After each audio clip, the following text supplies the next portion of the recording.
இளைஞன் ஒருவர் தனது விலையுயர்ந்த காரில் வேகமாக சென்று கொண்டிருந்தார். அப்பொழுது வாகனம் ஒரு பள்ளத்தில் இறங்கி ஏறியவுடன் எதிர்பாராத விதமாக என்ஜின் பழுதடைந்து விட்டது. வாகனத்தை விட்டு இறங்கிய இளைஞர் இயந்திரத்தினை சரி செய்ய பல முயற்சிகளை செய்தார். அவ்வழியாக நிறைய பேர் கடந்து சென்றார்கள். ஆனால் யாரிடத்திலும் அவர் உதவி கேட்கவில்லை. தன்னால் முடிந்த மட்டும் வாகனத்தை சரி செய்ய நினைத்தார். அவர் மேற்கொண்ட முயற்சிகள் அனைத்தும் பலனற்று போயின. அப்பொழுது ஒரு வாகனம் அவருக்கு பின்னால் வந்து நின்றது. அந்த வாகனத்தில் இருந்து ஒரு முதியவர் இறங்கினார். இளைஞனின் அருகே சென்று வாகனத்திற்கு என்னவாயிற்று என்று கேட்டார்.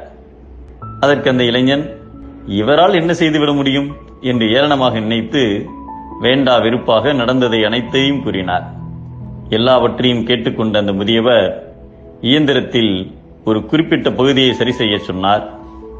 அதை கேட்டதும் அந்த இளைஞன், எனக்கு தெரியாததா இவருக்கு தெரிந்திருக்கப் போகிறது என்று மனதில் நினைத்தார். இருப்பினும் வேண்டா வெறுப்பாக அவர் சொன்னது போன்று செய்தார். அவ்வாறு சரி செய்த மறுகணமே வாகனம் இயங்கத் தொடங்கியது. அந்த இளைஞனால் ஆச்சரியத்தை அடக்க முடியவில்லை. இவ்வளவு நேரம் நான் என்னவெல்லாமா செய்து பார்த்தேன், அப்போது இயங்காத இந்த வாகனம் நீங்கள் சொன்னது போன்று செய்ததும் உடனே இயங்கத் தொடங்கிவிட்டதே, அது எப்படி? உண்மையில் நீங்கள் யார் என்று கேட்டார்.